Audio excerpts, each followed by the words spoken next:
Yo l'équipe, j'espère que vous allez bien. Aujourd'hui, une nouvelle vidéo, on va parler des esquives. On va faire un point un petit peu plus concis sur les esquives et on va surtout aborder les erreurs que je peux voir souvent, en fait, surtout chez les débutants. C'est une vidéo, en fait, qui va vraiment s'adresser à tout le monde parce que même chez les gens qui sont confirmés, des fois, je vois des erreurs quand même parce que forcément, tu peux pas toujours penser comme il faut au placement et parfois, malheureusement, la situation veut que même si tu as les acquis, forcément, tu vas faire des erreurs. Donc, je le rappelle, en boxe, il y a plusieurs types d'esquives, mais principalement, on a les esquives rotatives et les esquives latérales. Ça, c'est les deux esquives que je conseille vraiment à tous ceux qui sont plutôt débutants à moyen pratiquants. Tout ce qui va être retrait du buste, ça va plutôt s'adresser à ceux qui ont déjà un niveau assez confirmé parce qu'en fait, si vous prenez un coup et que vous êtes en retrait du buste, ça risque de faire très mal. C'est plus facile de le bloquer, voire de l'esquiver en rotative ou en esquive latérale. Le retrait du buste, ça demande plus de réflexes et un petit peu plus de technique. Vous avez aussi évidemment tout ce qui va être les esquives entre guillemets qui sont liées au footwork, donc tout ce qui va être déplacement au moment où l'adversaire frappe, etc.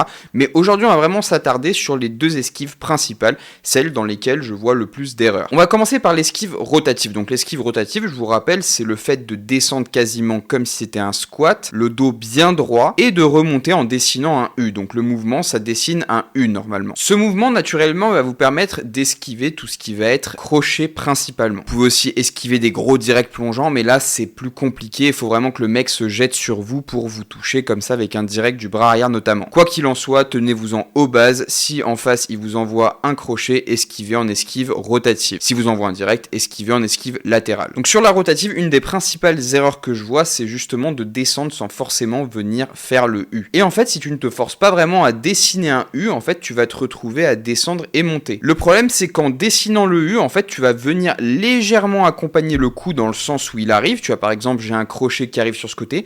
Je vais venir dessiner le U en déplaçant ma tête sur le côté et je vais venir descendre en squat pour passer en dessous. C'est ce petit accompagnement au début qui va me permettre de suivre le coup et vraiment de venir l'esquiver au dernier moment. Tu peux faire une esquive simplement en descendant tout droit. Oui, il n'y a pas de problème, ça va être une esquive. Par contre, en dessinant ce U, tu vas forcément déplacer ton poids de corps d'un endroit à l'autre et ça va te permettre de revenir avec un coup, notamment un crochet. Et moi, ce que j'aime énormément faire, c'est faire une esquive rotative et revenir avec un crochet. Bon, ça c'est une erreur, mais c'est pas une erreur qui est très grave. Les erreurs très graves, c'est notamment lorsque vous esquivez et que vous regardez vos pieds en fait quand vous faites l'esquive. Vous perdez complètement de vue l'adversaire et vous savez pas où vous allez remonter concrètement. Vous savez pas non plus si au moment où vous allez remonter, il va vous mettre un coup ou si au moment où vous descendez, il va vous mettre un coup. Donc concrètement, quand vous faites l'esquive, veillez bien toujours à garder le contact visuel. Restez toujours les yeux fixes sur l'adversaire. Vous faites votre esquive, vous regardez toujours l'adversaire en face. Parce que moi, ça m'est déjà arrivé personnellement de faire une esquive rotative, de descendre, de perdre de vue l'adversaire. L'adversaire, il m'a envoyé un coup au corps, j'ai pas vu le coup au corps, je l'ai pris pleine poire. C'était en sparring et ça m'a forcé à poser le genou, donc c'était pas très marrant. Ça va me permettre de rebondir sur la troisième erreur qui est aussi fatale des fois, clairement, on va pas se mentir,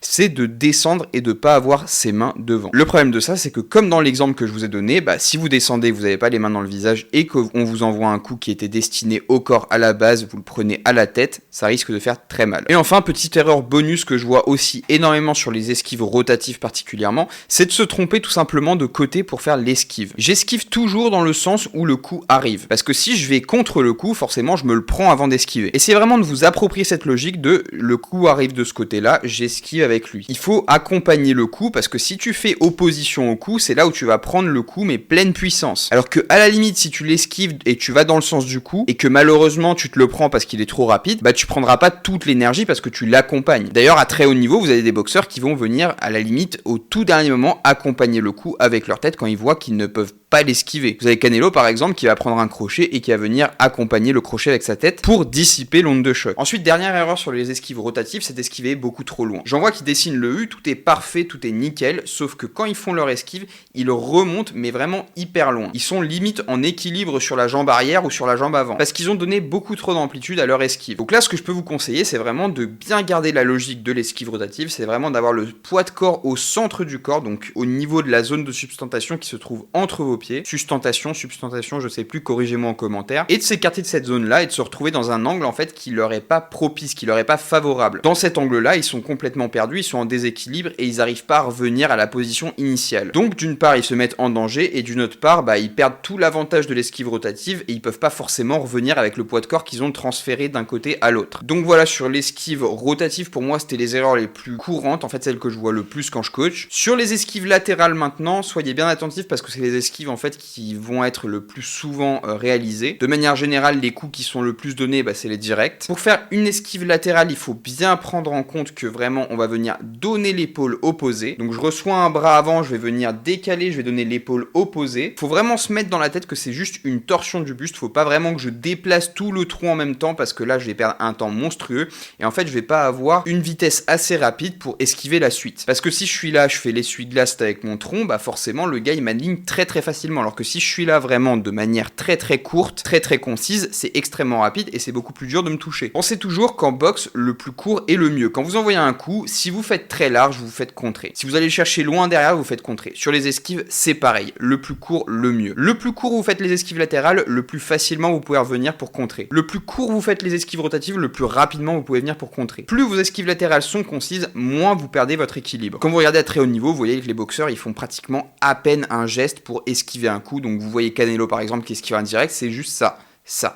C'est un petit espace mais qui est suffisant pour esquiver le coup. Évidemment, comme pour les esquives rotatives, une des erreurs principales que je retrouve dans les esquives latérales, c'est de se tromper de côté. Pensez toujours à esquiver vers l'extérieur. Si c'est le bras arrière qui arrive, vous esquivez vers l'extérieur. Si c'est le bras avant qui arrive, vous esquivez vers l'extérieur aussi. Pourquoi ? Parce que par exemple, je vous envoie le bras avant. Vous esquivez vers l'intérieur. Qu'est-ce qui se passe ? Vous êtes devant moi pour le bras arrière. Donc peut-être que vous avez esquivé le bras avant, mais vous vous mettez dans une position qui est pire encore parce que le bras avant, il est beaucoup moins puissant que le bras arrière. Et petite astuce pour prendre le moins de coups possible en direct, c'est d'avoir toujours son buste en mouvement. Vous voyez des boxeurs comme Tyson, Canelo, etc., ils ont le buste qui est continuellement en mouvement parce qu'en fait, ça leur donne une espèce de rythme et quand ils voient le coup arriver, ils sont déjà dans une dynamique d'esquive. C'est beaucoup plus simple de partir en esquive quand le corps est déjà en mouvement que quand il est tout droit fixe. Si moi je suis comme ça, et d'un coup j'esquive le coup, c'est beaucoup plus simple pour moi parce qu'il y a un mouvement de balancier que j'ai créé petit à petit, que par exemple si je suis en face de vous et que je suis comme ça et que d'un coup, hop, je dois esquiver le coup. Ça c'est beaucoup plus dur parce qu'il n'y a pas cette synergie, ce rythme qui est créé, et en fait je dois demander un effort à mon corps qui est vraiment direct, un effort qui le prend vraiment de court. C'est pour ça que tous les bons coachs d'anglaise vous diront tout le temps bouge le buste tout le temps, parce qu'en créant ce mouvement de bouger le buste, non seulement ça vous permet de faciliter vos esquives,